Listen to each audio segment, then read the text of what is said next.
Hey, what's up everyone? Welcome to the stream. Okay, so as usual, let me do a very quick recap of where we are right now and what I'm going to be working on. So we are presently at the point where we can basically write a C++ program like this for the Vectrex, where we can build it like that, and then hit F5 and we can start our Vectrexy debug adapter, which allows us currently to step like this. We can do step in and step out, although you can't see that here, and all that. Now what I am going to be working on, like the next feature to be basically to implement, is the feature of being able to look at variables, which is related to watch. So basically filling these here. We've got the call stack working, we've got the stepping and all that. Breakpoints are working. I can set breakpoints on actual lines of code, and all that works. But what we cannot do right now is inspect data in any way. So that's what we're working on. Last stream I basically didn't write much code. I read a lot and spent a lot of time explaining the interesting format for stabs, on how data types are defined and variables, how those are defined as well. I also created a simpler project, this kind of empty-ish simple project here that allows me to basically iterate more quickly and really focus in. So as the first attempt at getting all of this working, I thought it would be interesting to make a really simple program where we have just a single int in a single main like this. So if we build, we should get a very nice and simple program over here. So this is the entirety of our program. So we have our data types section up here, which we can tell because of the 128 here. And then below, not sure where to, oh, does that come from here? Oh yeah, we have a function called foo in there. We have to have something in this dummy file. Whatever, we can ignore that.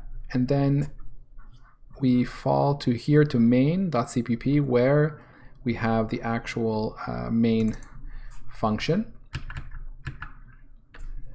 So we have a couple of labels. We have the open brace here. Okay, and then here we go. So what are we looking for? We're looking for,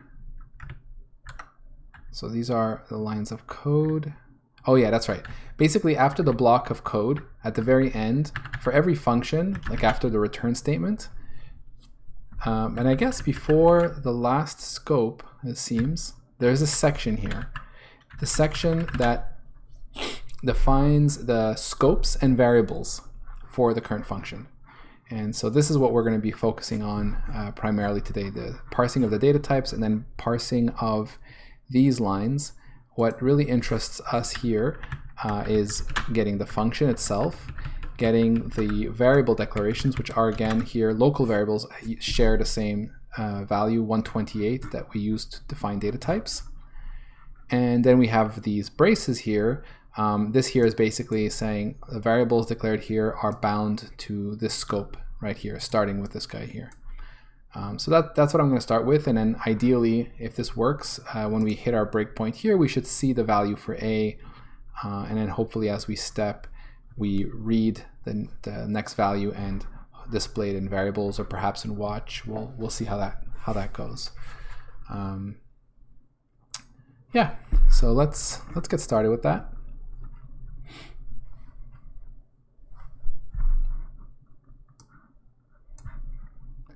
So I need to basically match these stabs lines here that look like this.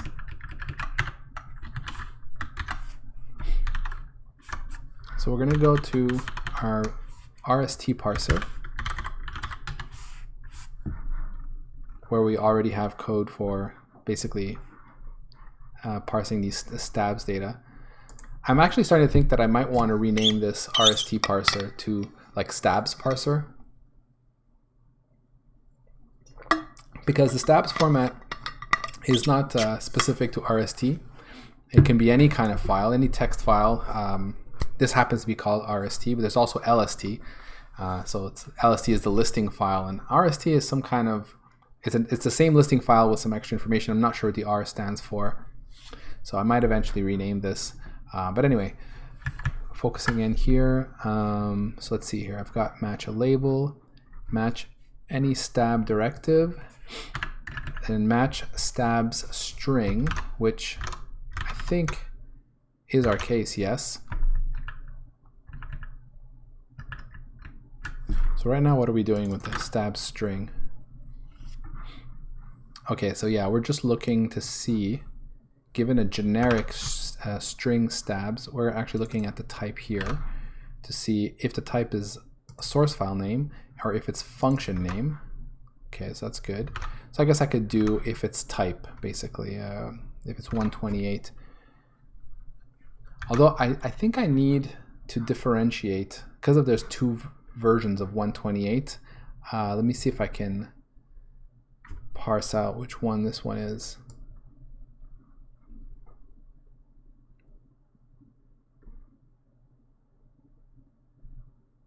Yeah, unfortunately, it's not, I would have to look at what's inside here. So that's okay. I guess we can do that. So let's start by adding a type here. And the type is called, officially anyway, yeah, here it is, N local symbol.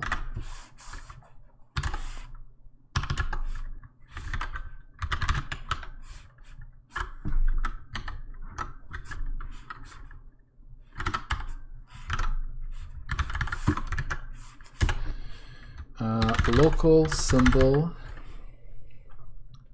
well, I'll say here local symbol, then I'll say this is basically local variable or type definition.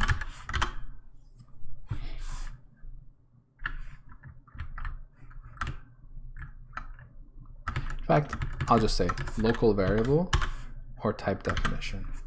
It's one or the other. Don't know why they reuse the same thing. It's not really at all the same thing. It's very very strange. All right. So this is function. I suppose this should have been an else.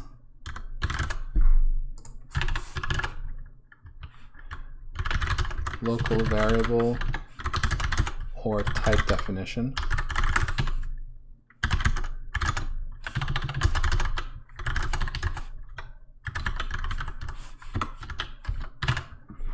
I think for this, I'd like to, I was thinking, should we, this is parse directive. I wonder if we should go to another state or maybe call a function to do this. I'm also starting to think that I need to start splitting this out because it's starting to get kind of large. Maybe this should be called like parse function. Yeah, I think that's what we're going to do.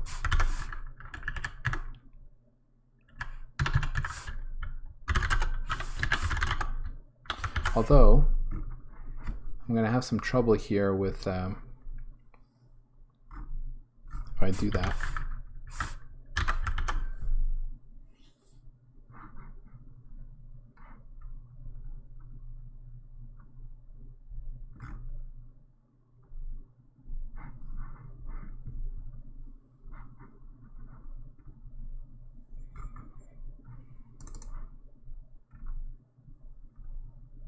Oh no, that looks okay.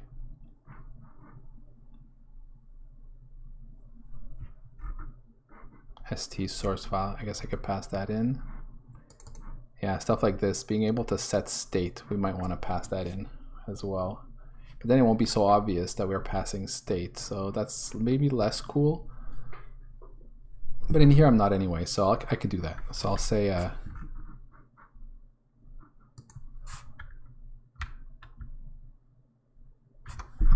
another thing, of course, is that I've got this regex match. I've got the match.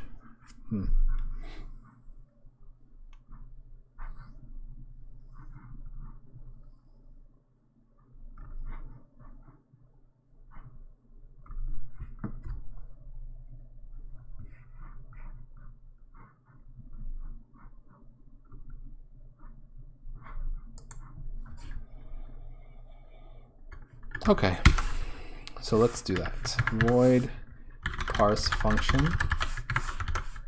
What are we going to need here? We're going to need our state. Oh yeah, that's another thing too. I think state is completely local.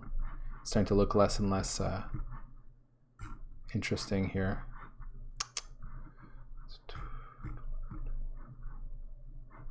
Maybe it is time to yank this out though.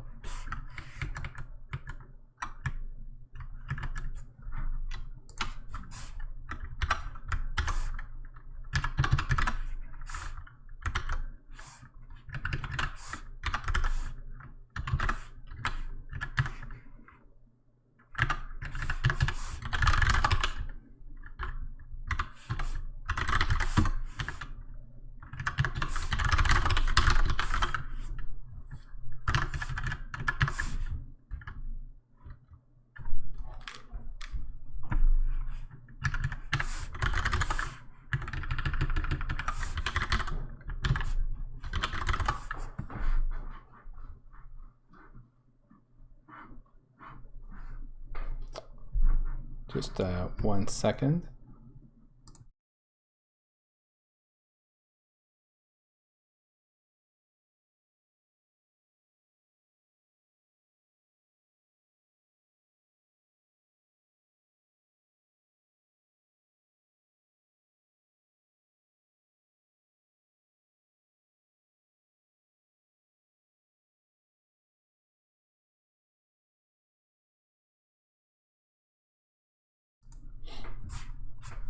All right. Now this is actually going to be good because it'll clean up a lot of this code.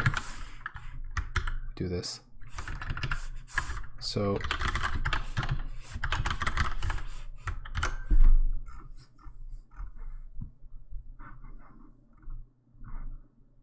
yeah, the only thing I don't like so much is that I'll be matching a regex thing on the outside here, and then passing in the match inside the function, which is less cool. So maybe what I'll do instead is, rather than do that, let's do this instead. We'll do this extraction of the parts of the match, and then we'll pass those in maybe. You know what I mean?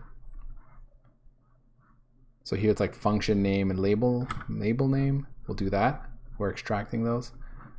And then we can call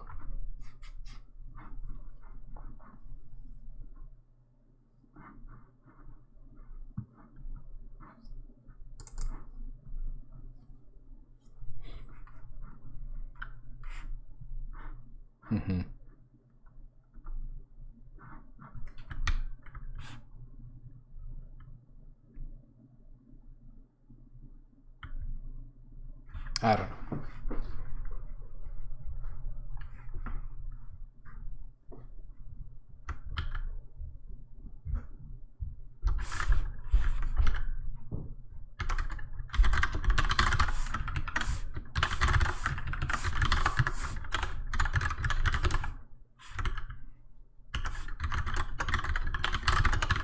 Let's see.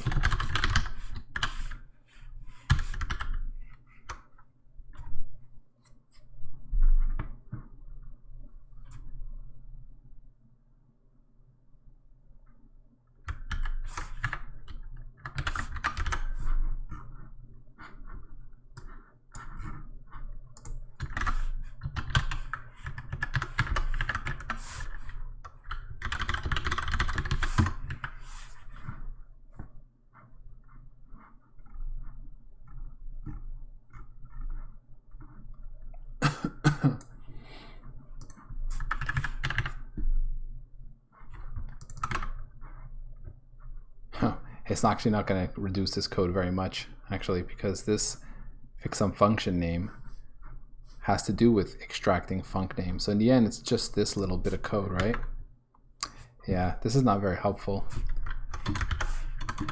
So I'm going to remove that. I still think it's helpful to start shifting things out into the class this way. I think it'll simplify this logic, and we can continue to see how this progresses.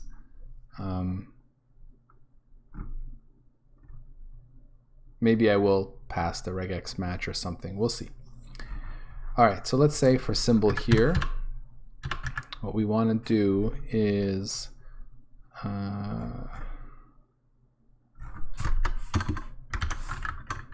actually this then becomes m_state.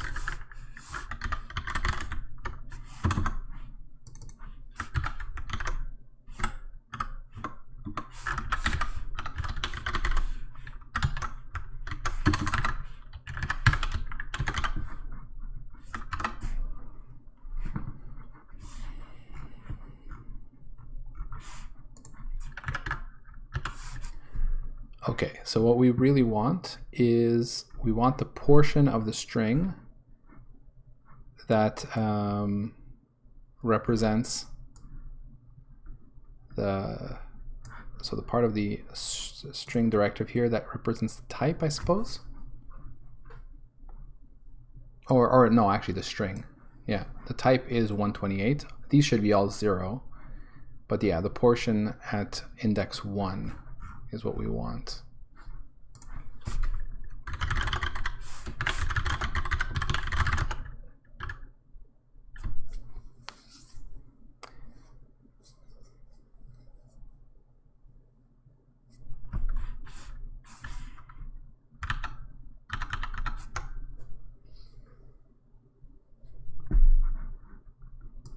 So it's either type info or variable info.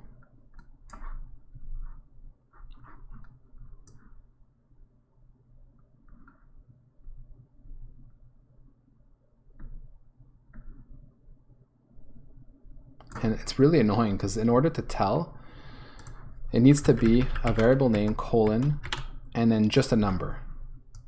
That's how we know. Otherwise, it has at least a letter following the colon.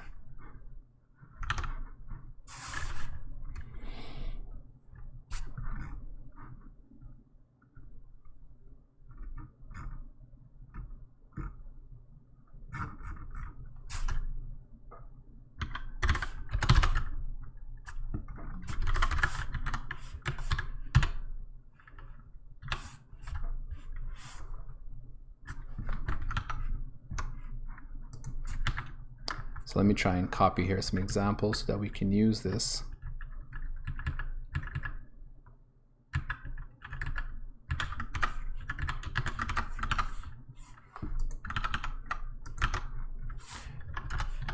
This is not fun to parse, especially for the more complex types.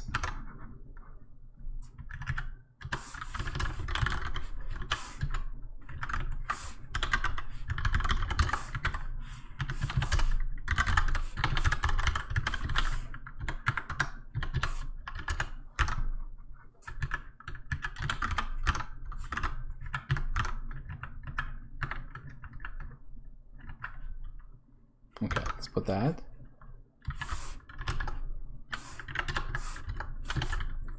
And local variable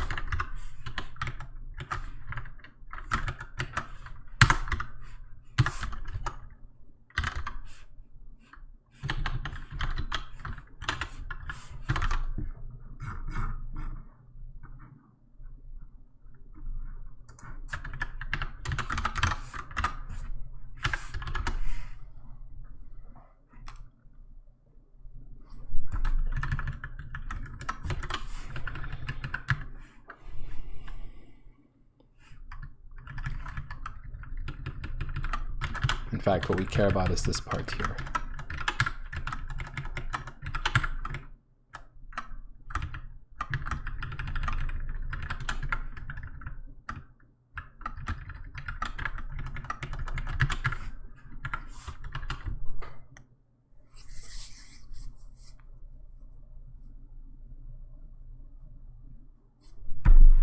So I suppose we could do another regex here and match everything before the colon and then after. The only thing is I don't like is ideally for a type definition we're going to have a lot more parsing to do, and I'm not sure if I want to be doing it using regex here because it's slow and it's not going to give me all the info I need. Although I could make a interesting regex with like optionals to try to match. I'm not sure how smart I want to be here. There's a lot of types to match. Like, so maybe I could try to match, you know, for sure there's like a token, the type name before or variable name, colon, then there's this thing that's always going to be there. This is like the reference or the type definition, you see, so it really depends on one or the other. Then after that, this is optional.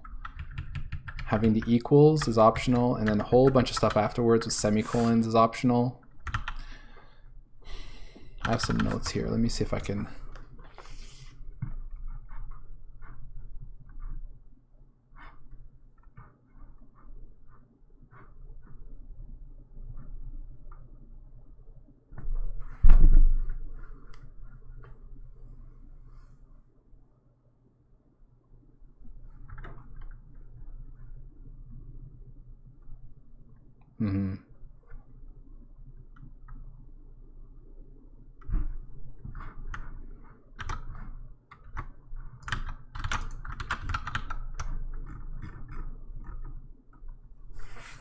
Not sure yet how I want to tackle this.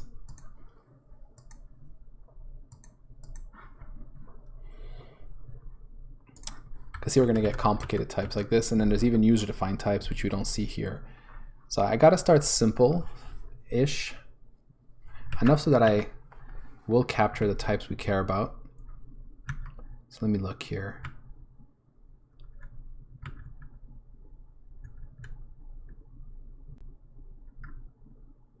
So when it is a range type, we're going to have an identifier for the range, which refers to a type, and it can be self-referential, like in this case.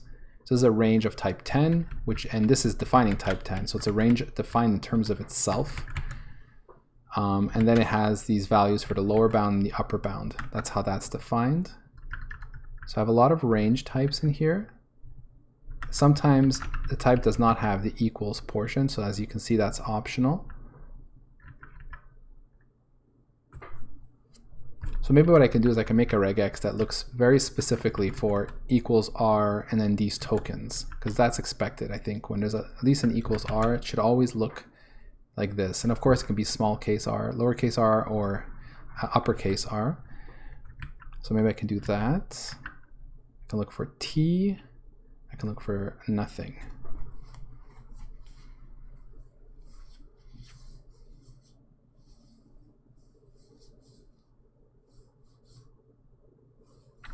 Okay, so let's see if I can write something clever-ish enough.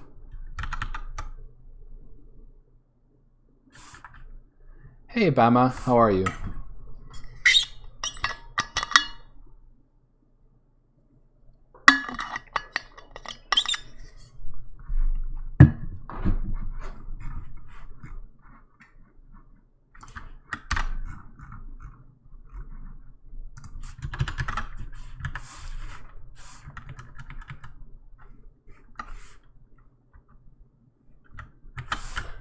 Video meetings, yeah. That's what we do all day now, right?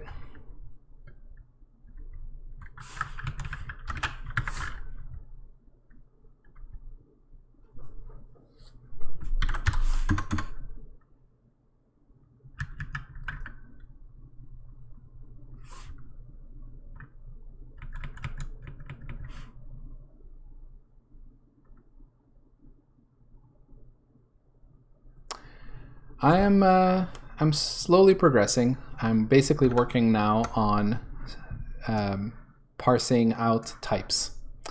I'm going to start really simple. I just really want to get the integer type mainly. I'm going to get other types as well, but the most important one for now is the int. And my goal is to be able to step through here and actually see the a variable with its current value listed in the variables window here.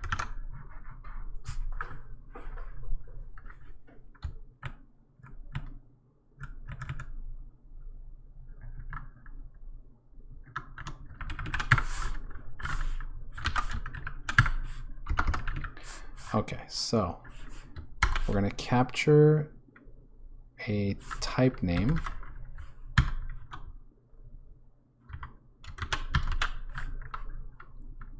I don't know if I should do this with values and numbers, or if I should just say dot star until the first colon, greedy match. Although I don't think there's ever another colon, so let's go with this. Followed by matching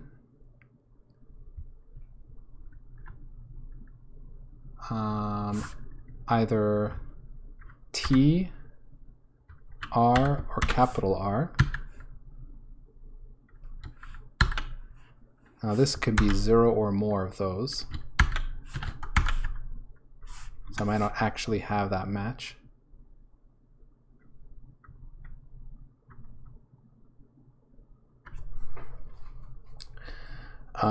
Then we're going to have what we call a reference number. I think that's what it's called. I think it depends on what we're... Yeah, when it's a type definition, it's called a type def number. Whereas when it's a variable, it's a type reference.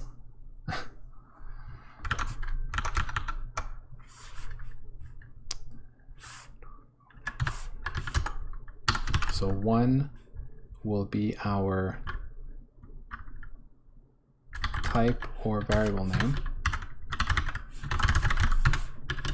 2 will be T for type, R or R for range. 3 will be the type or type definition, type def or ref number.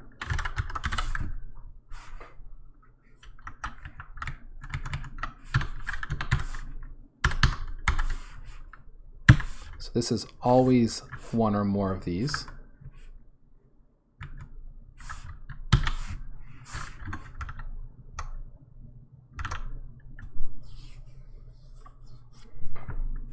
And then we have an optional equals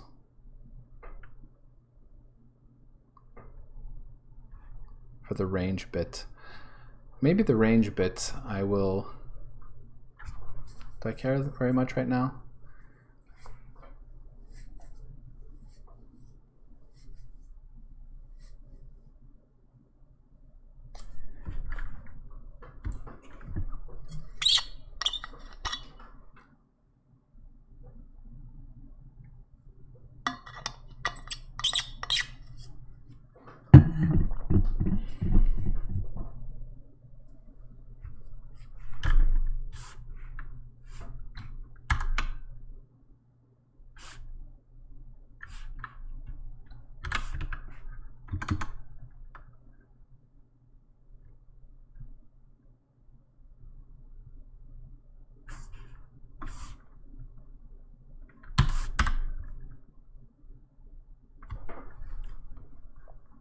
The thing is, if I am matching a range,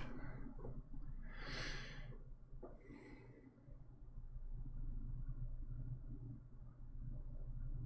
would be nice to extract those 3 values, but I can't yet.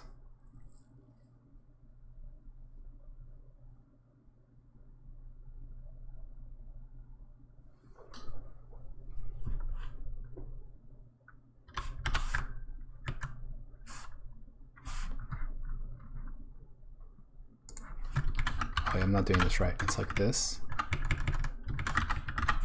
like that, and then, yeah, like this.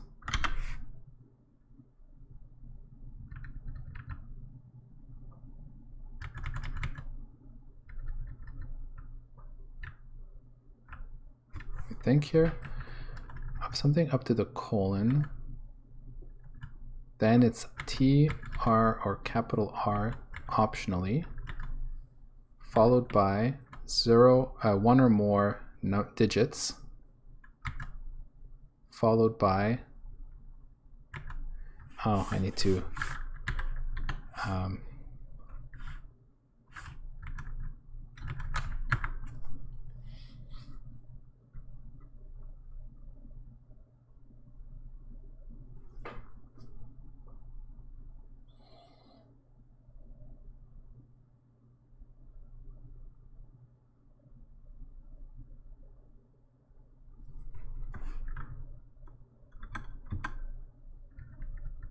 Wait.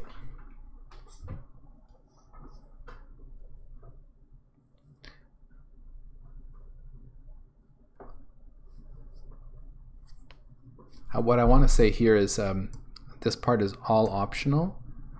So equals r dot star.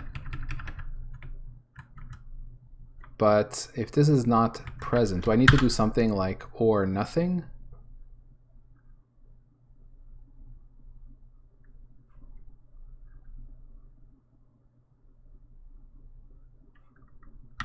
I'm not sure. Let me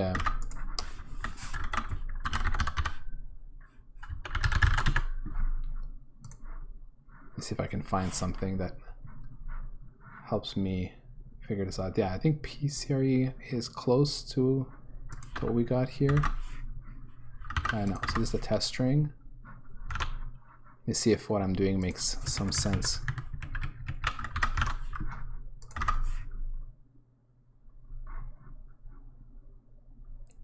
Okay, so did match group 4. Now if we do this, it's cool, I like this website. If we remove all of this, yeah, okay, that still works. Good.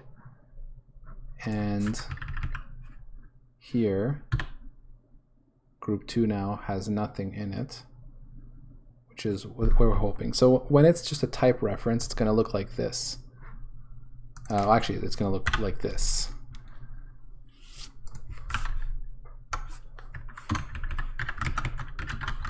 And we're also going to have this here, where we get a type definition like this without a range up here. So group 4 is our range. Type range.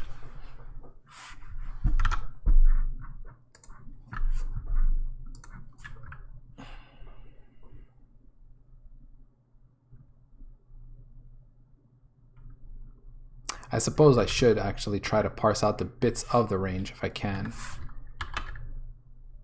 Because that would be something like, you know, there's a I can't do sub group matches, right? I would have to do another regex on that, because that's what I'm wondering about. And maybe I won't even bother. I'll just split on the result here. So maybe I could do something like, yeah, that's fine. I don't know. Equals R, if it's a range, we remove that. Split on there.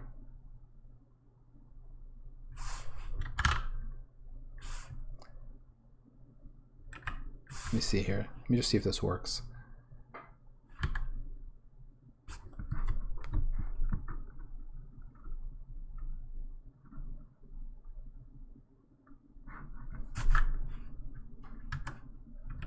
Oh, no, that's not right.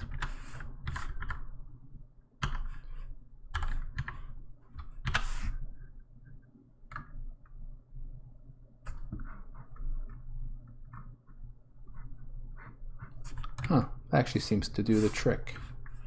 Semicolon, does that work?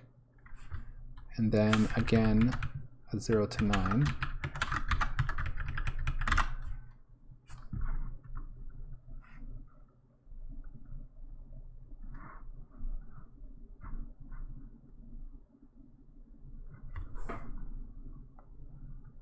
Group 6, followed by another semicolon, which with another one of these. Yeah, followed by another semicolon.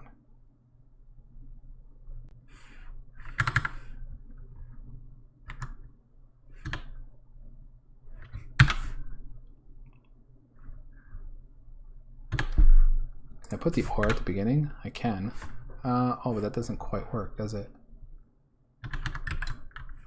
But that works. Interesting. Why doesn't it work if I put it at the beginning?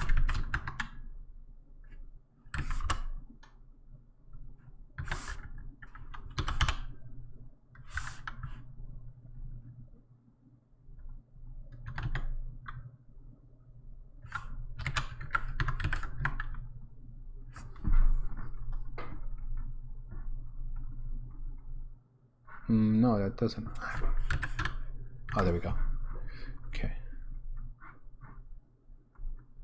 So if I do it this way, I can even extract the range elements. I don't know if this is going to be good enough. This is probably not going to work for more extended cases. That's the only thing I don't think this is great for. Because right now, I mean, it's really simple, these types, but as soon as I have more complex data types, I think it's going to fall apart.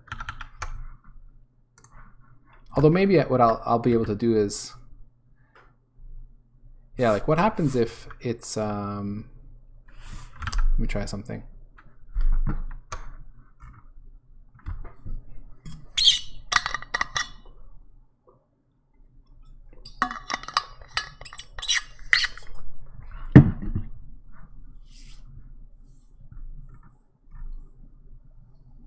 Another part of me is wondering if I should be even using regex for this. Might be easier to like just parse by character and collect tokens and sort of make decisions along the way. I'm wondering if that's what's expected, you know, for this type of definition.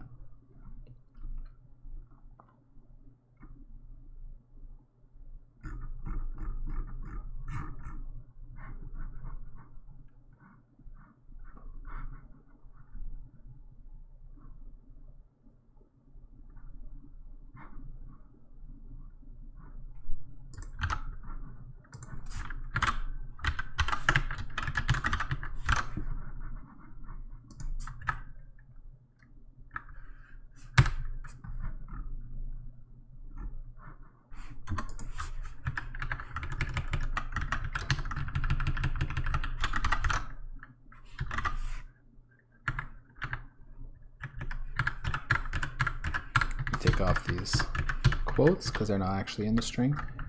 Okay, so this one did not seem to parse correctly. Complex long double. It's almost there. I have it equals to t. Oh, because of the t, right? I forgot about that. It's not always equal to r. Oh no, the t is over here. What am I saying? T followed by a number. Oh yeah, capital R, exactly. So it could be capital R as well here. It should be like this. There we go. All right, well maybe I'll go with this for now, and if it doesn't work out for later, we can revisit this.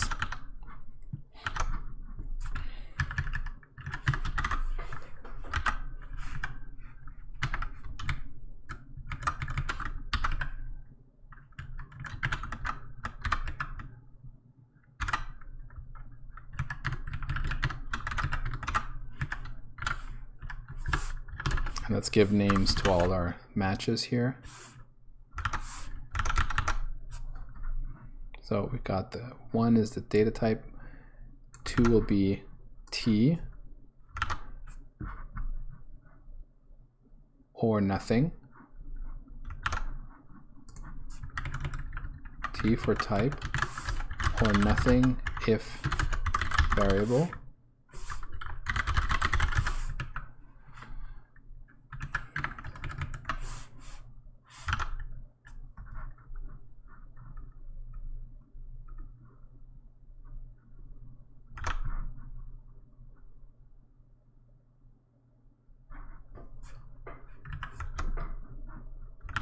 Type def number, type def or ref number, then match 4.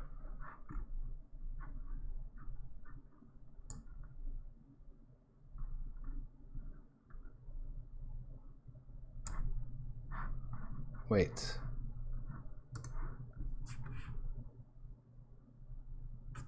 Why is group 4 matching all of... Oh, because it's a sub-range. Okay, okay, that's interesting. So all of group 4 is the range match. There you go. And then we break it down further. That's cool. I didn't even know you could do that with regex subrange. I don't think I've ever done it. So 4 is entire, so it's the range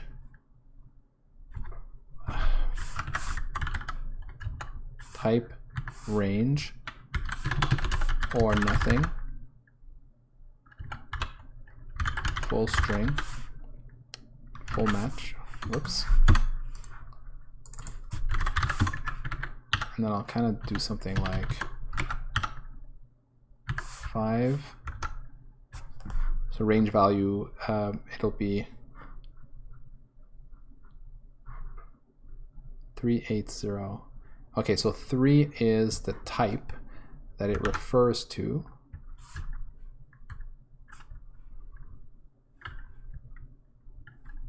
What do we call that?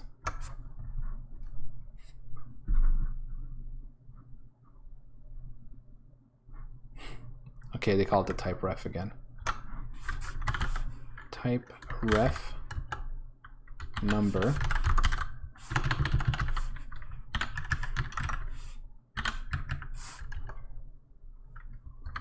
of what this range.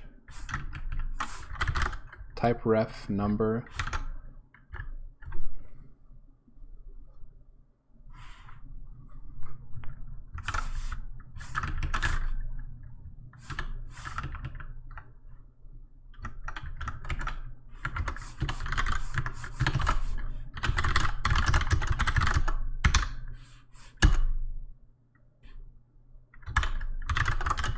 self-referential.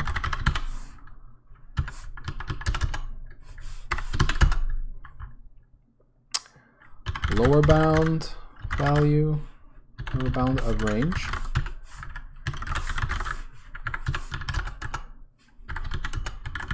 Upper bound of range.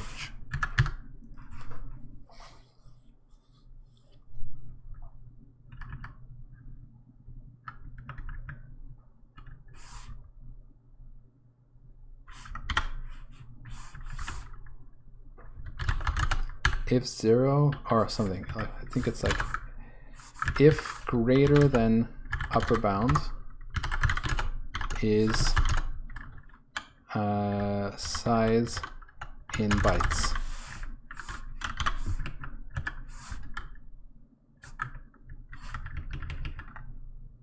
In fact, that's what it says. What I've noticed is that this one would end up being 0. But it doesn't have to be 0. It usually is, but basically saying if this is greater than the other one, then it implies that this is the size in bytes, and we can ignore this guy.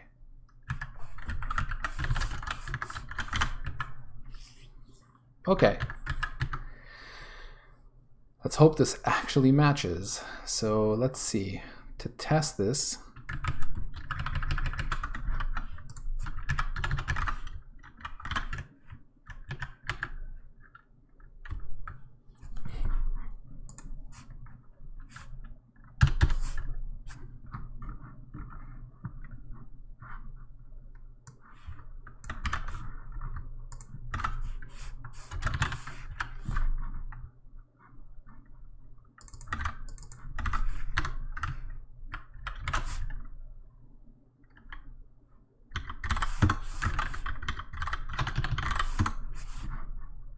or maybe we'll call it symbol string or something.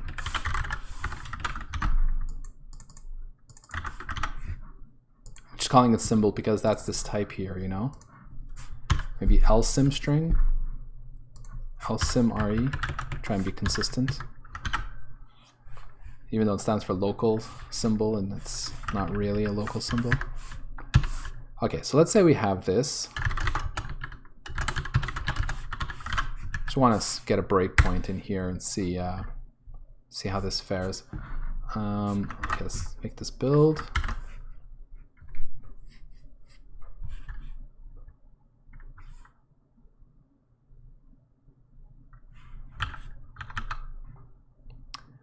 Let me get my path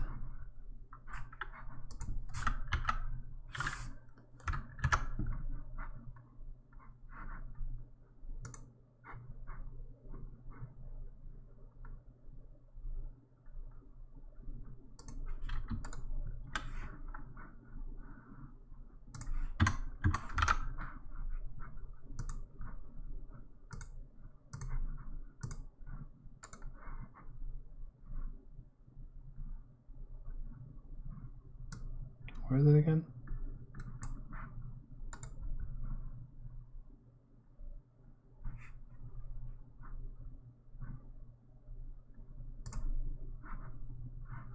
Oh, it's because I never added. Oh, so why does it add a debug config? Strange. Okay, so what we want here is we want to DAP this path here.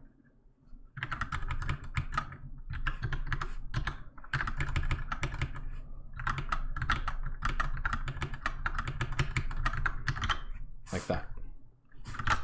And we'll put a breakpoint there for when we match LSIM.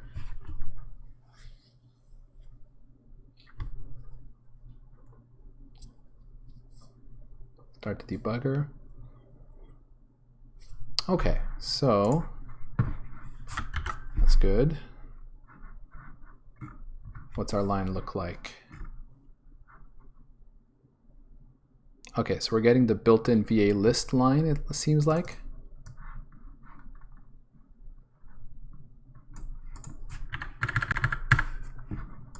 I'm sure you can't see that very well because it's so tiny, but we are matching this line, which is indeed the first one, so that's good, right?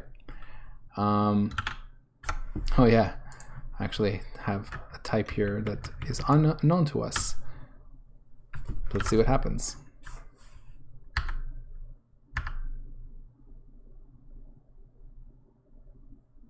Doesn't like my regex.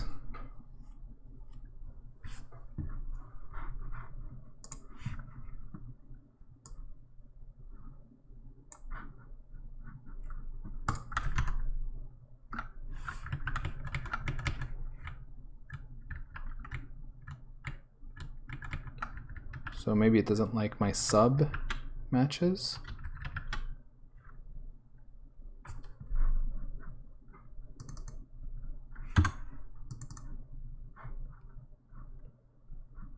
Handle error. What's the code? Is there anything that's useful here? Check whether current meta character in ST. Oh, it would be nice if we could see this. I guess because I'm not in debug. But debug is so slow.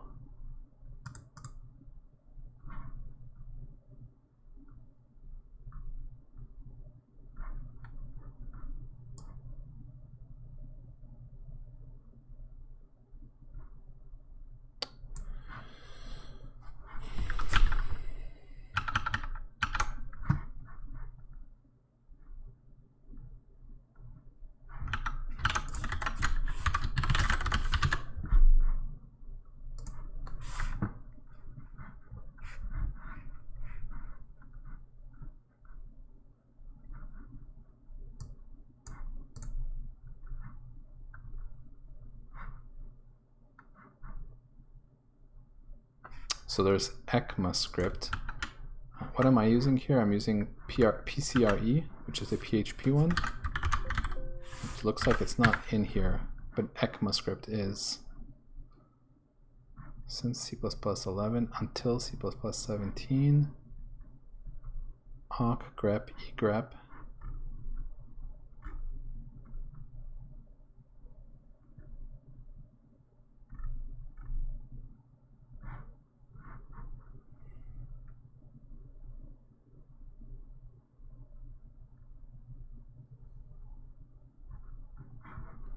At most, one grammar option must be chosen out of ECMAScript, basic, extended, awk, grep, or egrep. If no grammar is chosen, ECMAScript is assumed. Oh. The other options serve as modifiers. So maybe I should try ECMAScript. Huh. So now it's... Is it working though?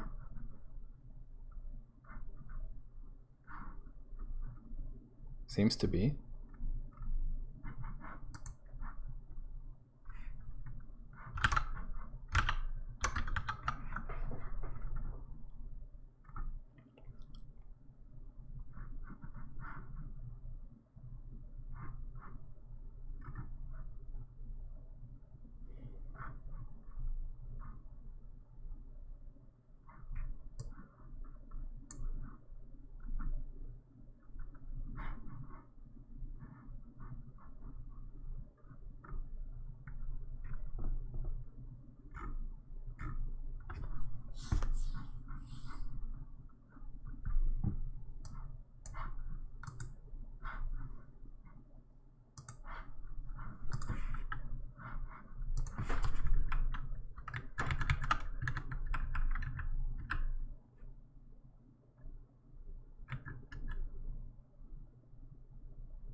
Wait, I think I'm missing a...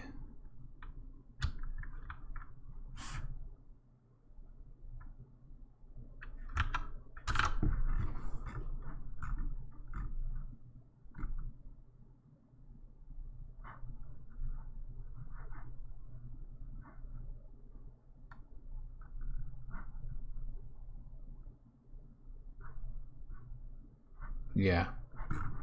Okay, I think I see what's happening here. I think I'm missing a closing brace here. So one of the problems with raw strings in C++ is exactly this. Let me just see if this works, and then I'll explain.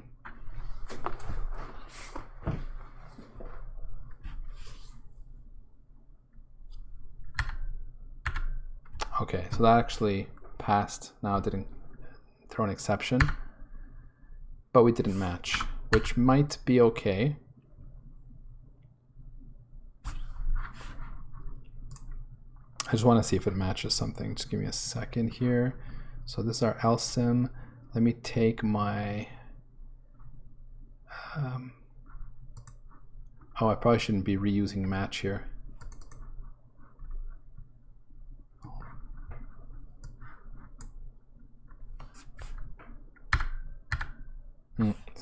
Still no good. Okay, no, so there seems to be something not good about this. Yeah. So I should be matching these complex float :T5 with the capital R and all that. This really should be working.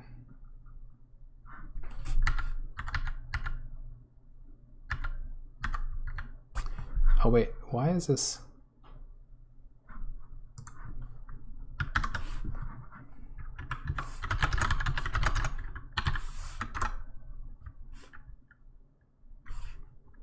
Yeah, so to explain what was happening here, so first of all, it sucks that it compiles, but basically for raw strings, I can put anything I want here. So I can actually put like foo, let's say, and then I could put foo here, right? Yeah, and then that paren goes with the actual regex constructor. So it's common to basically put quote open paren and then put, you know, close paren quote, except it gets confusing when you have two parens at the end, right? Which is what I had before. So I don't really know what's like a good strategy there. You know, maybe something like this. Like that works. I'm not sure.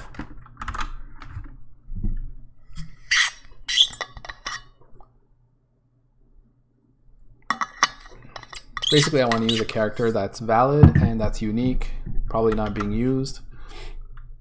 I don't know. I could even write, you know, I could write something. I could say like regex, right? Even do this. Maybe that's better.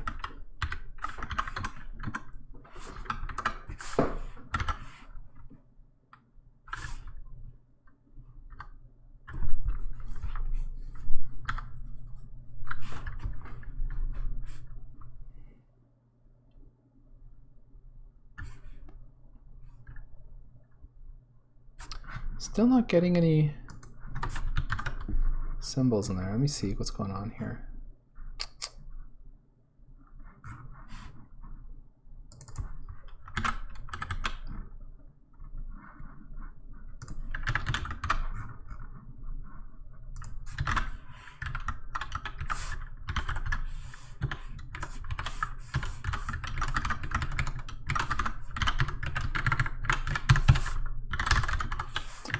A call should not be optimized out. Printf pretty much never gets optimized out. Let's hope. Because I don't know if we were skipping over the function just because I couldn't hit that breakpoint, which was highly likely. I suppose I could have looked at what regex match was returning.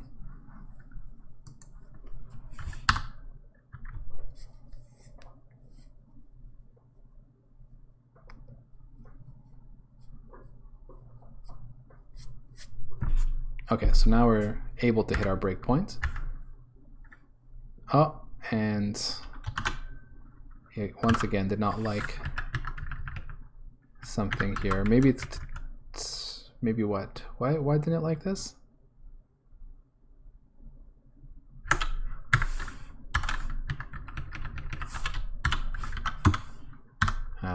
I won't be fancy. I'll put the parens back and see if that's okay. Maybe I can't use underscores for the identifier name for raw strings. I don't know. Okay, so that seemed to pass. So this should not pass, I think. This one should. And it does. Okay, good. All right. So the complex long double did pass. If we take a look at the match, LSIM match here,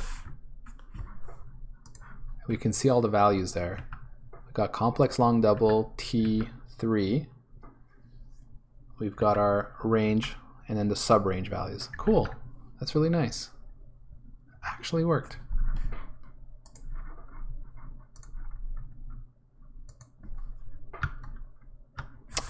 If we keep going, just to see that this keeps happening.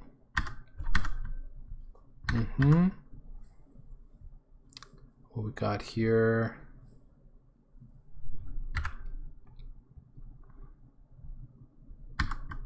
Yep.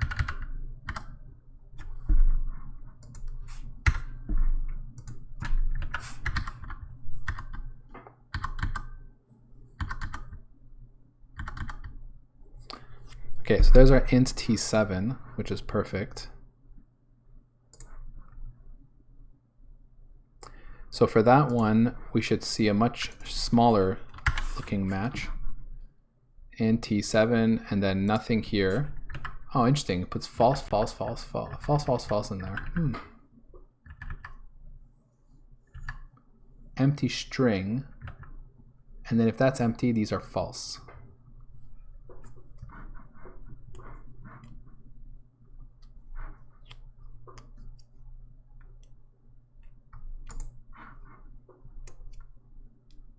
Okay, and then what I'd like to see now is when I'm going to match our variable declaration. So the last one will be a vtable pointer.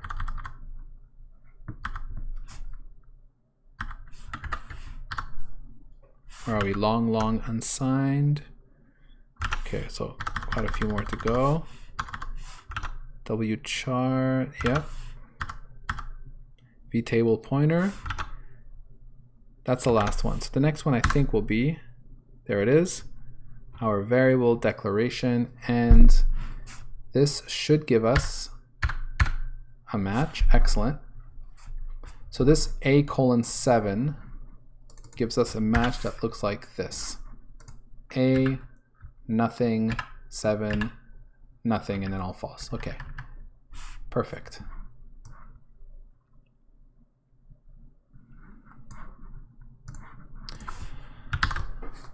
All right, so say we get a match. So if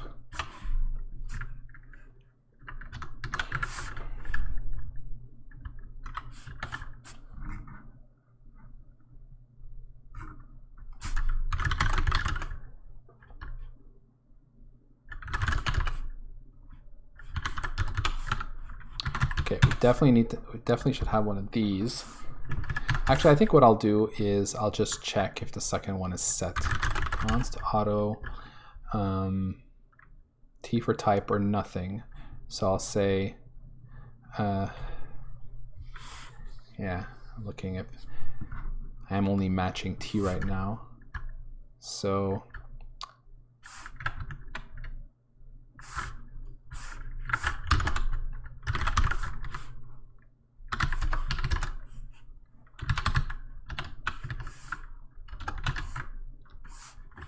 and we are a type.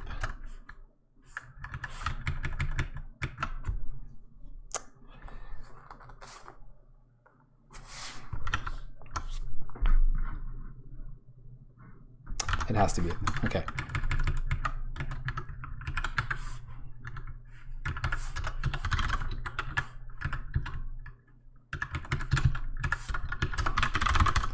variable declaration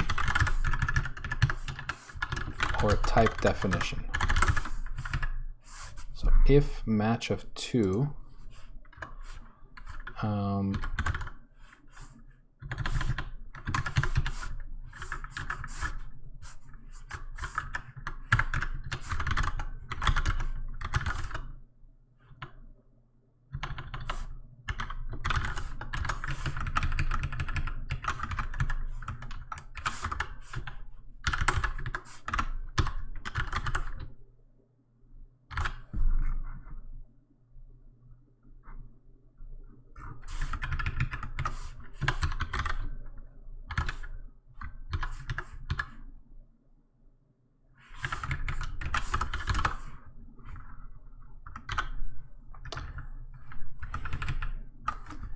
I don't know if I actually have to do this check. I think if I just do match of 2, it looks like it converts to bool. Let me see how this goes. So if I have a match 2, then it is, no? Oh no, not match, LSIM, like this? No, it doesn't like that. Okay, so it's not convertible to bool, I see. And this here is LSIM match.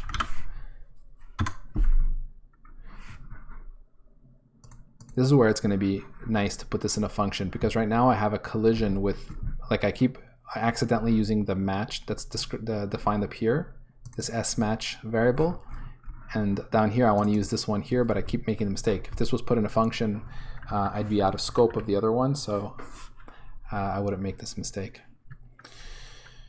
Okay, so if it is a type,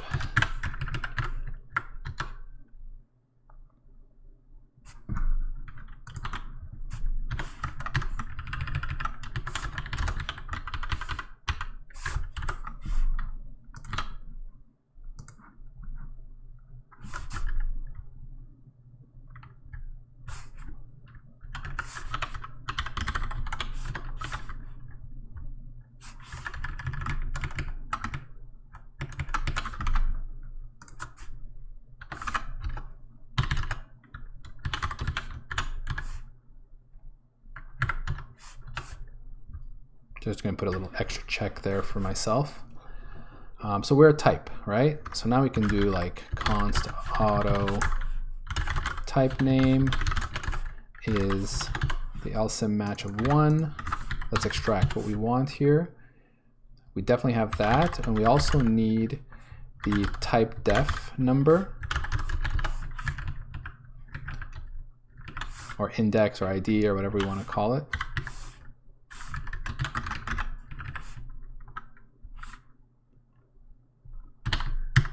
We can extract that there. We might have a range. I don't need to do that right now.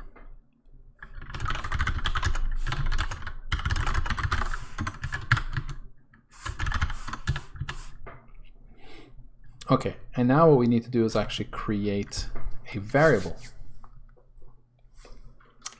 So I have no such thing yet, obviously. Okay, so let's go to our debug symbols.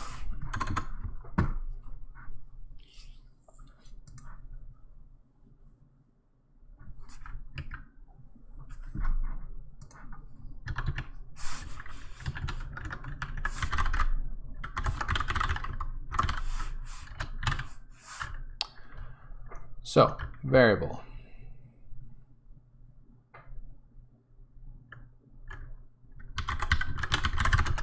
So variable has a name. Oh, actually no, not variable. I want to do type, not variable. Variable is going to come. So a type has a name. So that's going to be like the name that we're going to present in the debugger. And I guess it has a size in bytes, right? Byte size.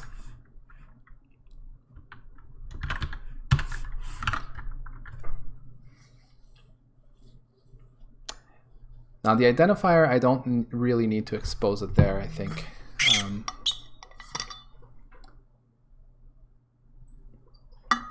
That's mainly for my parsing I am going to want to probably keep like a mapping of these IDs while I'm parsing, but that's local to my state machine. Anything else I need for a type? Maybe do I care about the range? I don't think so. Maybe I might care. What I might care about there is like if it's an unsigned or a signed type, then when I read the value from memory, I want to display it as signed or unsigned. You know what I mean? So I'm trying to think, how generic do I want to be there?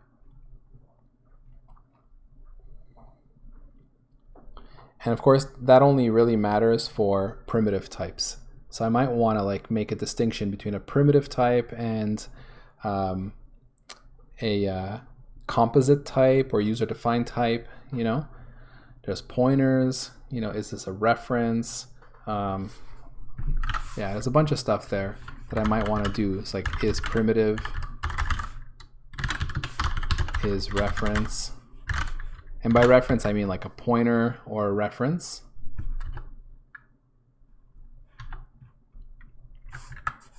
Whoops. Not sure if I want to go with this yet.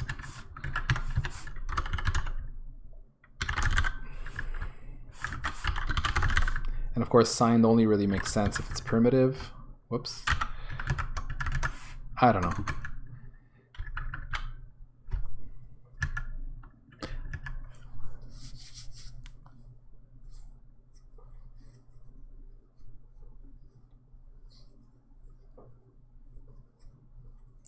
And another thing too about composite types is that they'll be like, for example, structs, unions, and all that, is that I'm going to want to have a way to have a hierarchy of these. So I may actually do something where, not polymorphism, but like maybe I'll have a variant of different types, and maybe I will have primitive type and composite type, and then, you know, we could check which type it is. That's a possibility.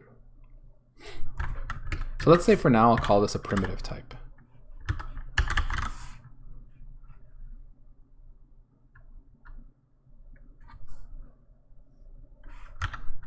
What do they call it in the doc?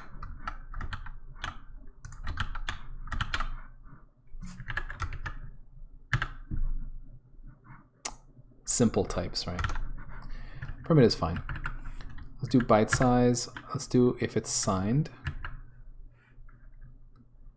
Whether it's a pointer or not.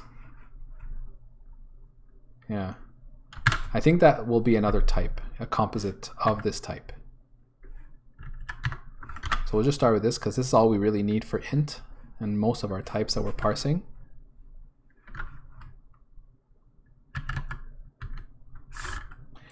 And another thing too is, no, I think that's good. We'll start with that.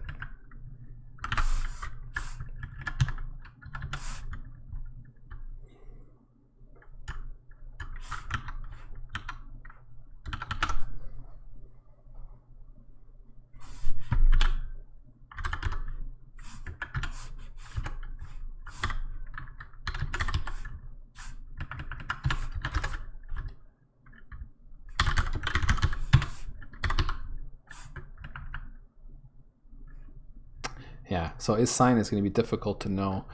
And this is part of the problem, is because it's not a complete definition. If we have a range, we can figure it out. If we don't have a range, we don't know. And yeah, like for example, here's signed and unsigned. Notice that there's no range information here. They're just types. So I'm going to have a whole bunch of like special casing to do.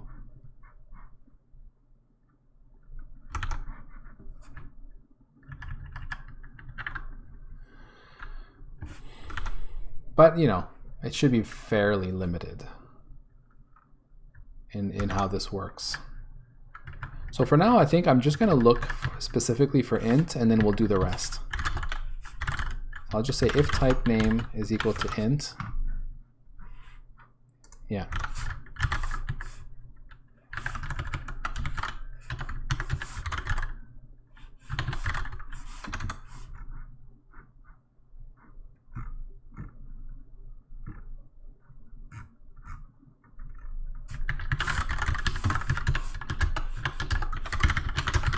handle other types. Okay.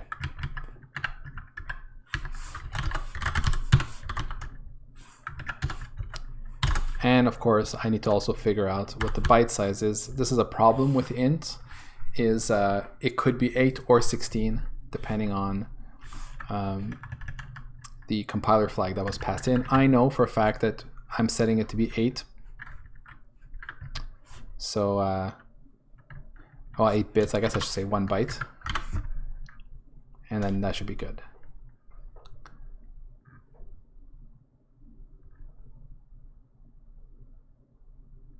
So I have a primitive type. Now I need to actually add it to my debug symbols.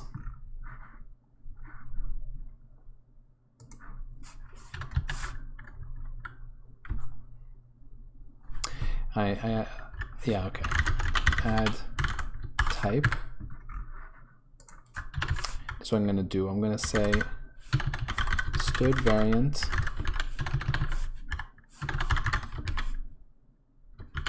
primitive type.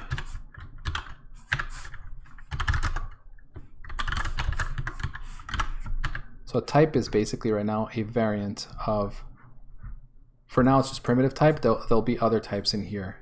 I mean, apart from that, yeah. So we'll just do this.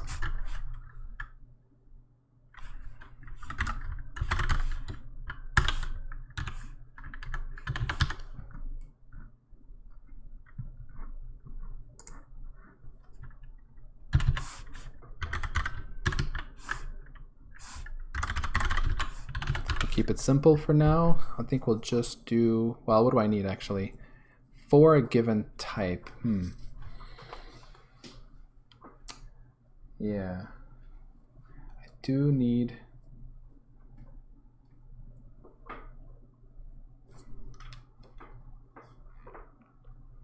this is going to hold on to type info. I guess I need shared pointers to these, now that I think about it. What am I going to do here? I got to start thinking about how variables are going to be defined in terms of types.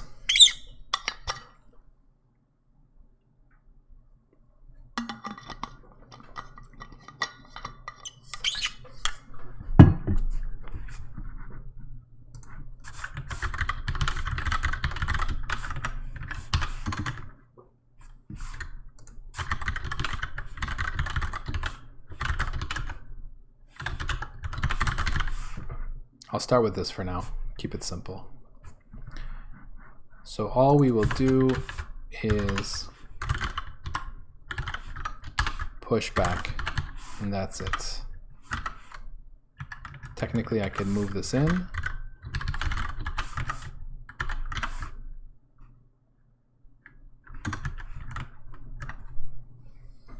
So here I'm exposing the fact that we're using shared pointer because it's about exposing the ownership strategy. The external code can hold on to a shared pointer and set that in a variable. Because I'm thinking, I'm not sure if this is what I'm going to go with, but I'm thinking something along the lines of variable having a shared pointer to a type.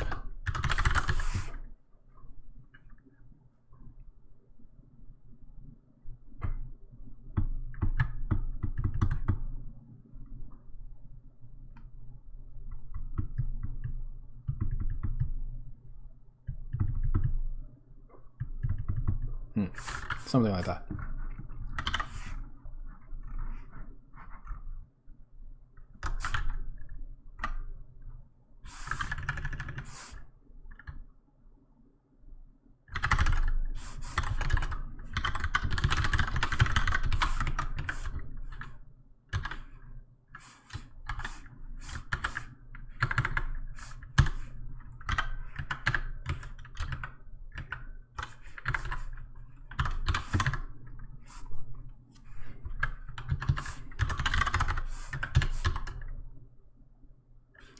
So m debug symbols,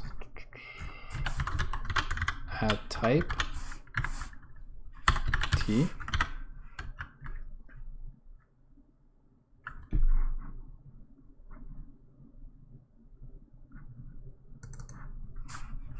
All right.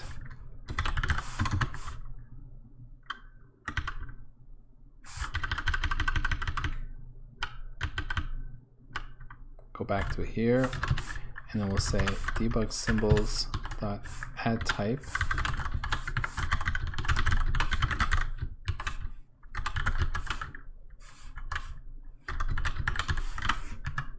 I think that should do it.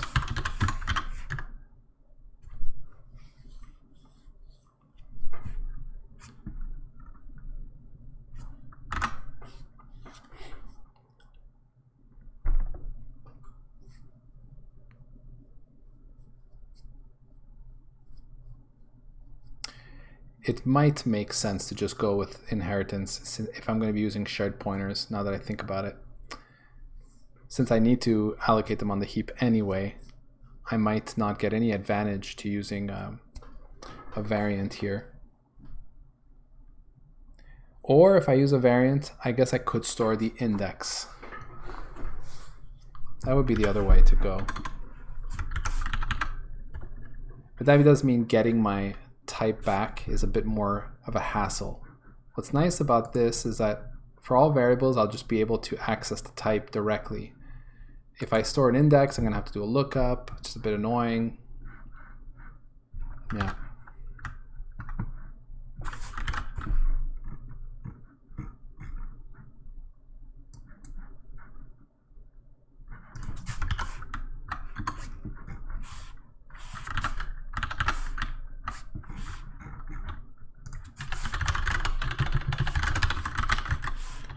I'm also thinking I'm going to need to stick a lot of this into a namespace. These are all global right now.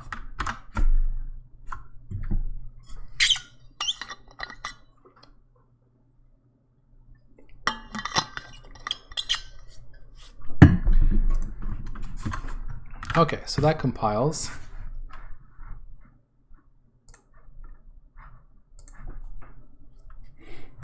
So ideally we've gotten our int thing here, and now we want to get our variable thing here. So for variables, it's really just variable name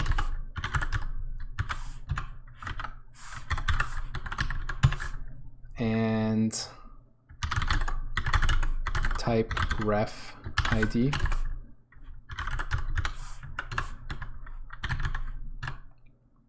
And that's it.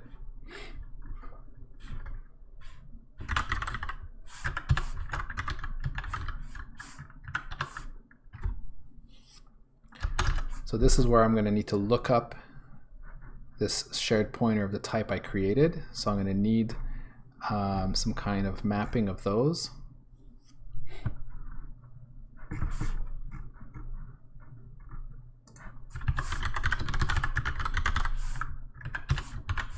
So let's map those IDs, which right now I guess they're strings, but they could easily be integers, to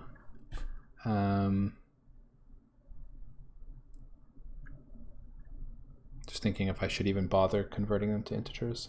It will be faster for the lookup.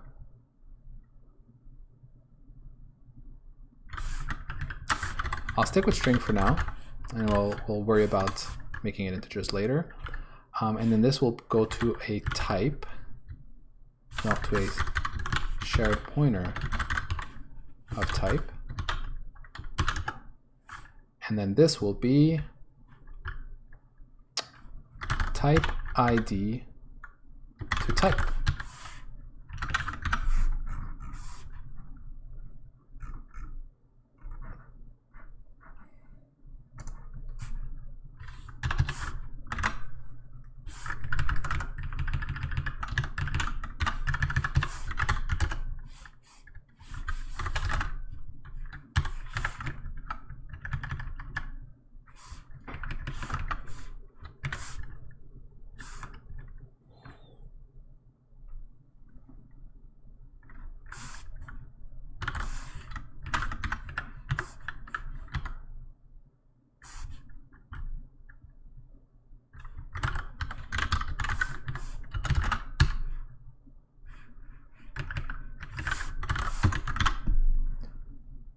So here we are. We store a ref in here and we add it to there. So there you can see shared ownership happening. Of course, once the map is gone, it won't be there anymore, but there'll be more shared ownership like over here where we do a lookup. Now technically, I'm doing this here. Yeah, on the right side. So because on the right side, this should assert or throw an exception if it doesn't exist. I should be checking if it exists though, because obviously I may not have parsed all types. So let's do that.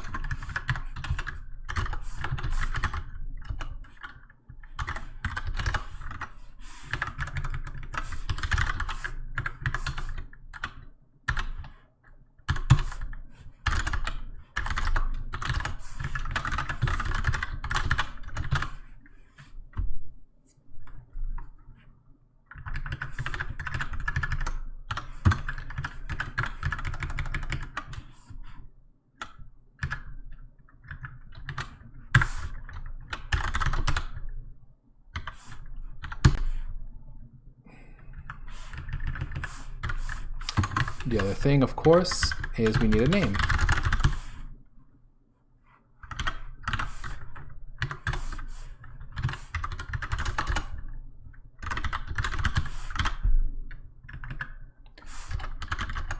Else what?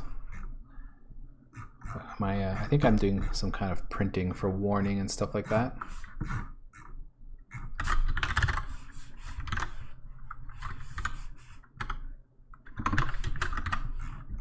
Yeah. Warning. Type, or I should say variable.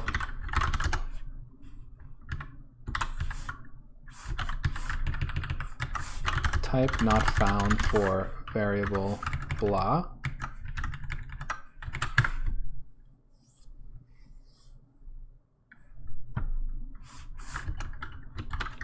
Type ref ID. Something like this.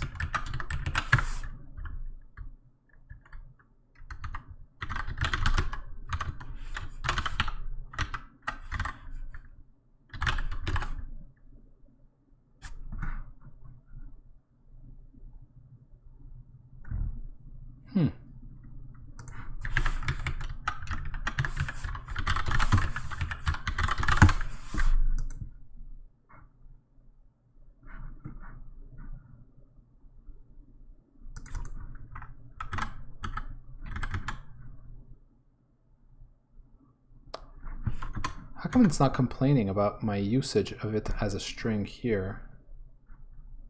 Does it implicitly convert to string when it's a submatch?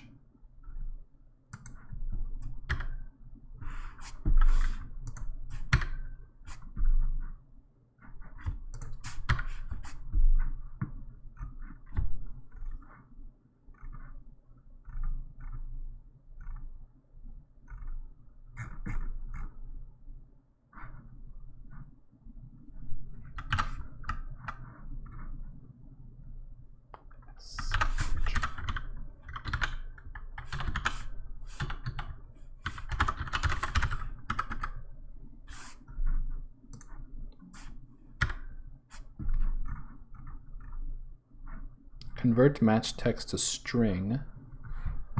String type. Convert match text to string. Oh, so it does have an operator to string. Okay, that's interesting. So then maybe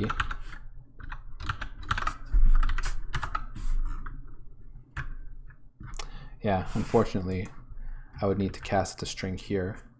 I guess I'm not really gaining much by keeping it as the other type. May as well just get a string out of it.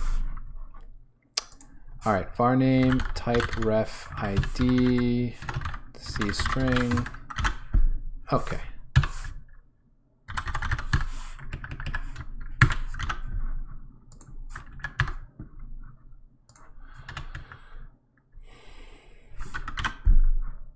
All right, I have a variable. Now, of course, I need to add my variables. For now, what's going to happen here. When the debugger asks me, I think it's going to send me a name for the variable.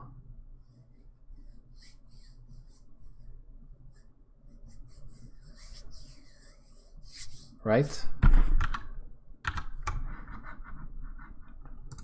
Let's go look at the protocol again for, so there's scopes. Actually, I took notes on this. Let's go look at my notes.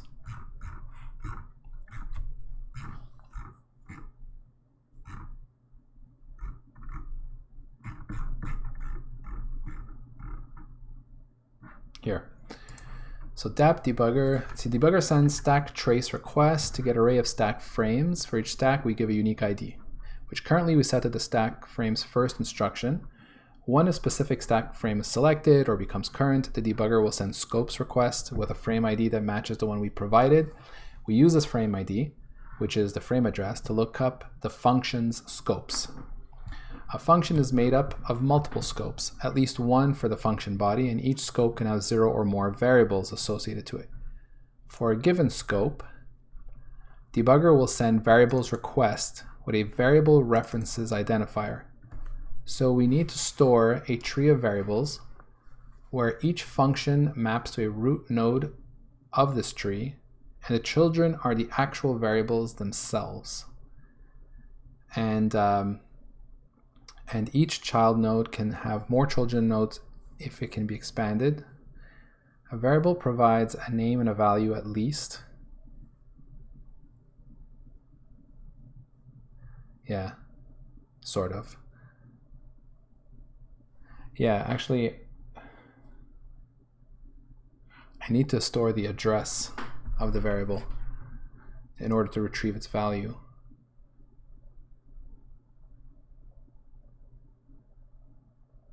Yeah.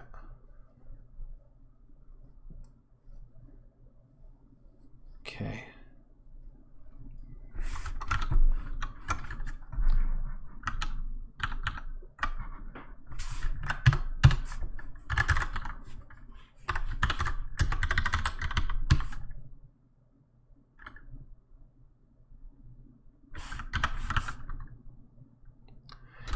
Basically, the address here is the way we're going to retrieve the value. Now, to get that, do I actually have that info yet? I think I do.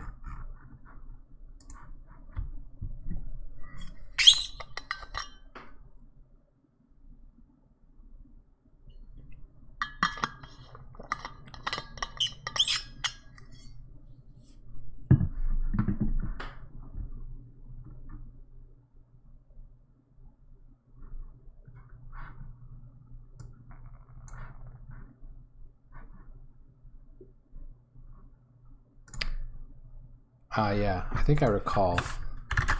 We had looked at this last time. If I do this,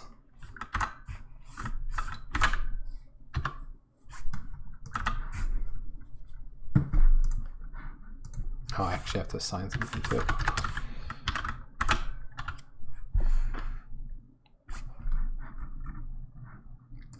That's right. The last value here is the stack offset.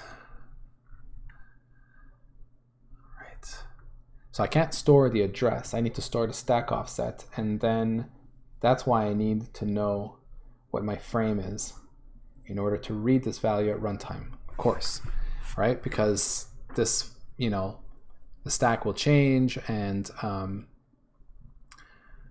I don't have an address for any of these variables because this function could be called at any time, at any point where the stack may be a different shape. So what in fact we need to store is the stack offset in bytes as well.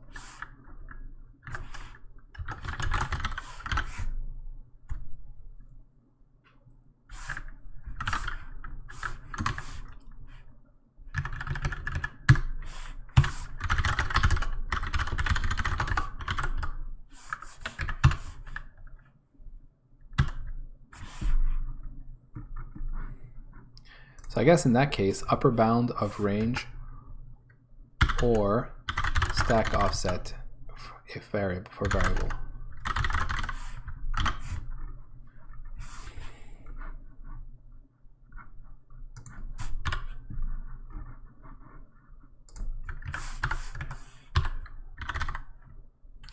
In this case, I will want to convert it.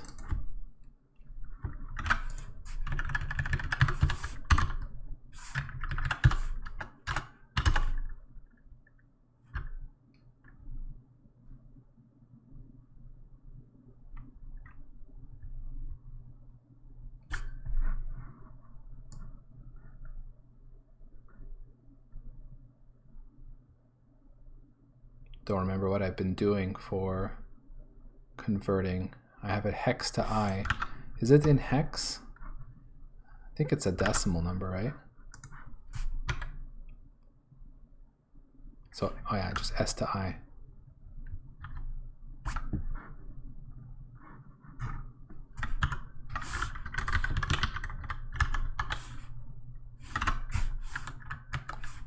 I think going to be like this. I guess the only way to know is to add enough of them to see if it's actually hex or not. I think everything's in decimal though. As I can see, yeah, this is all decimal numbers, so I'd be very surprised.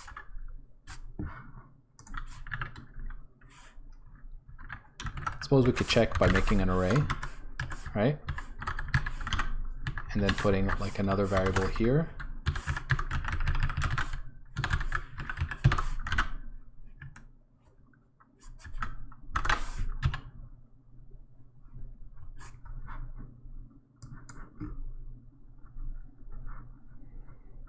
All right.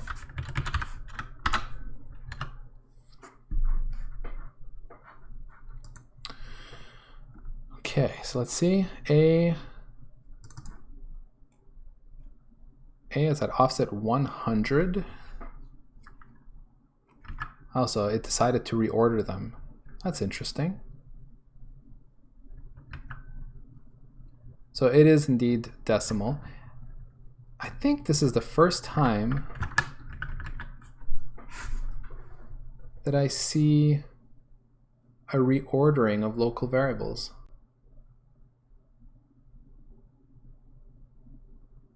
Am I seeing this right? Yeah. It puts C at offset 0 from the stack, A at 100 offset, and then B at 101.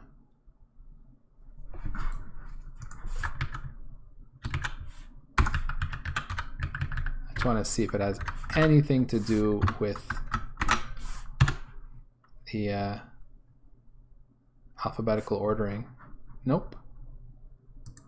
Yeah, so it really decided to lay it out with the stack, the array first.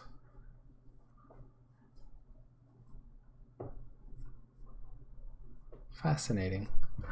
There was another array after this. I guess I need to put, I think it's gonna ignore it if it's unused and there's nothing after. Let's see. No, it actually places it. A at 200, B at 100, B being the array. So let's see. It's kind of confusing now. C at 201.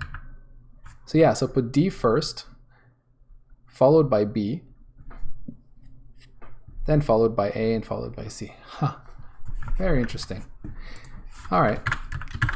I'm just fascinated because like there's been a lot of, it's you're not supposed to ever rely on the ordering of local variables, but I've definitely seen and maybe even written code where I do stack manipulations assuming the layout, kind of like saying if I get the address of D and I subtract 1 from it, I'll have, let's say, the last byte of C, for instance. You're not supposed to do that kind of thing. There's no aliasing between types. You're not supposed to assume ordering, but this is the first time I actually see a compiler, I think, reorder the local variables.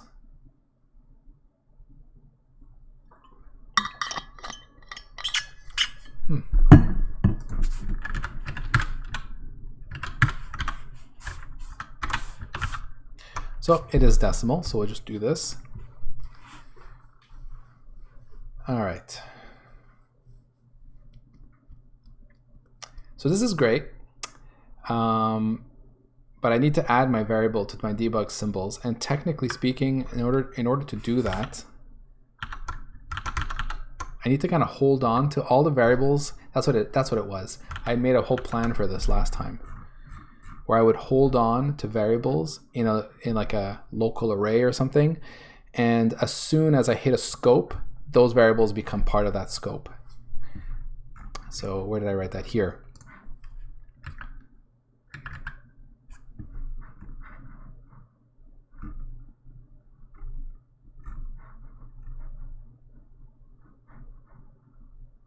Or not here. Where did I write it again?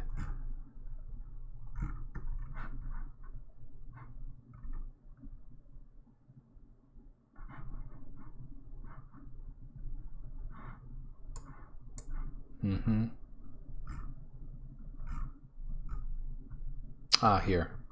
This was it. So you see what I do, what I was saying here was, I gotta look for the, we start at main and this is a function, so we create like a function entry, and then we start collecting variables.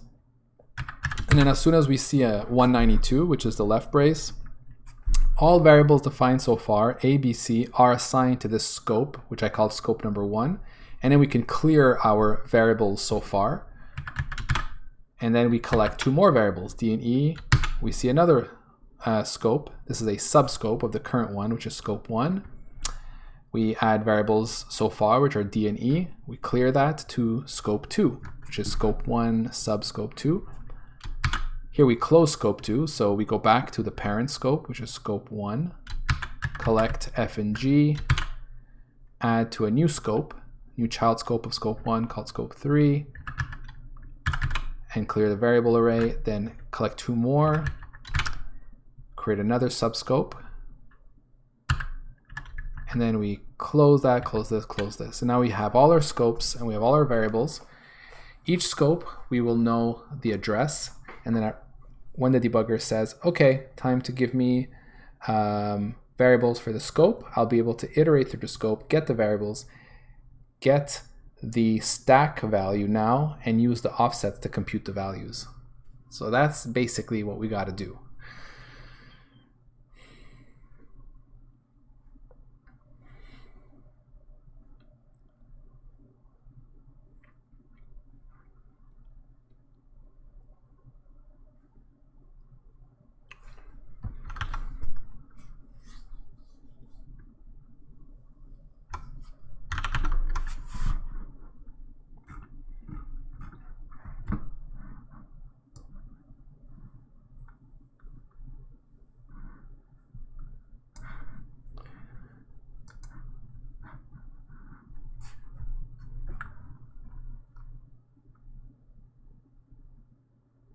In the case of variables, I don't need shared pointers at all.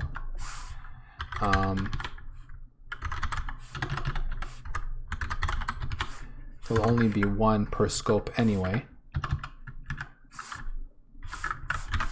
Let me just write down some of this stuff that I've been saying. So we're going to have something called a scope. And scopes can have child scopes. We'll also want to have a parent.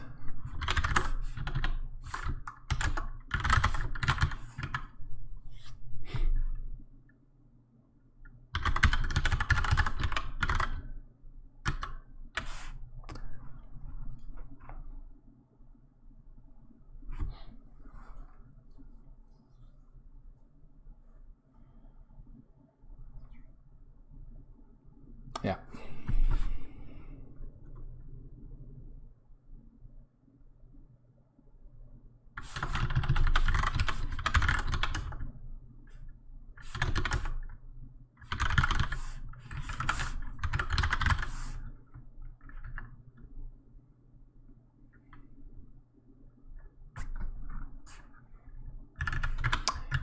And a scope is mainly made up of variables.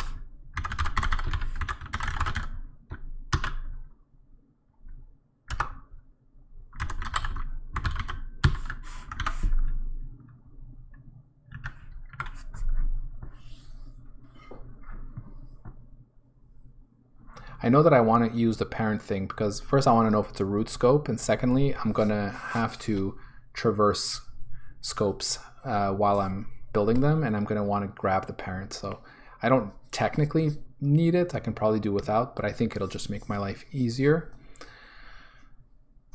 And I'm going to use unique pointers so that it all gets destroyed on its own, nice and simply.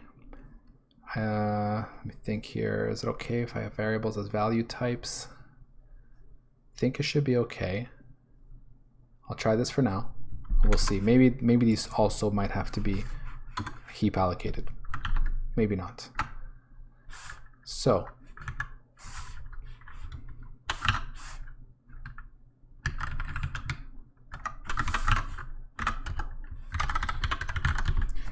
this is also getting kind of awkward in that I have variables that are going to be, I keep adding variables to the top here, which is starting to get kind of gross. This is why I'm starting to think that I might need to do a better job with the state machine at some point. But we'll see.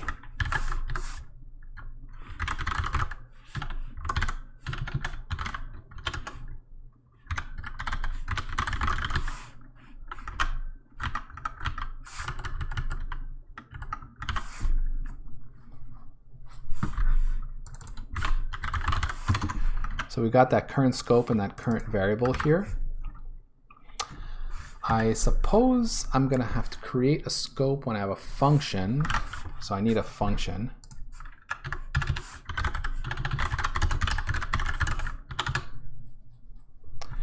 So functions. Functions will have a root scope.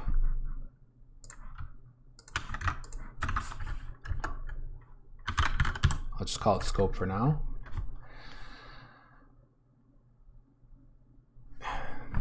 Maybe a name could be useful, especially for debugging, even if I don't display it.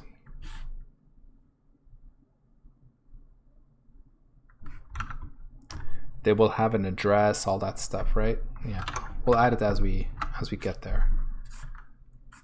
So yeah, I'm gonna have to track the current function, I think.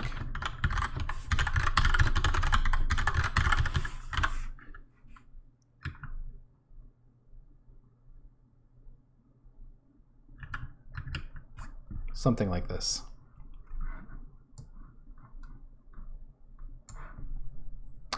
So what it means is here we're going to say variables or current variables dot pushback v. So I suppose I should invoke move so that at least the strings here get moved. Yeah.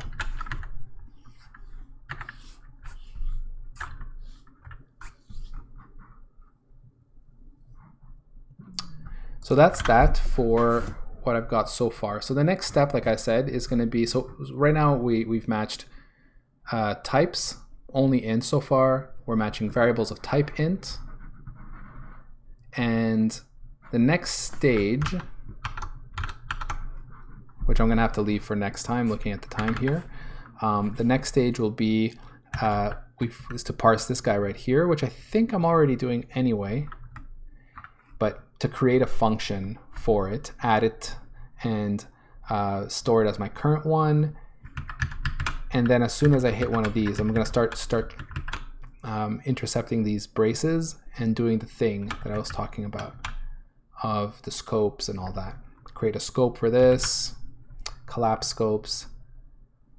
Yeah. So yeah, making good progress. I think next stream, which should be on Thursday night, I think we should have the scope stuff stored correctly, and we could start implementing the scopes request, the variables request, and really get to a point where we should be seeing the values of these variables of type int. If that works, then we could start building up from there. So yeah, I think I'm gonna stop here. I think it's a good place to stop. And yeah, we'll continue from next time. So thanks guys for watching, and see you on Thursday.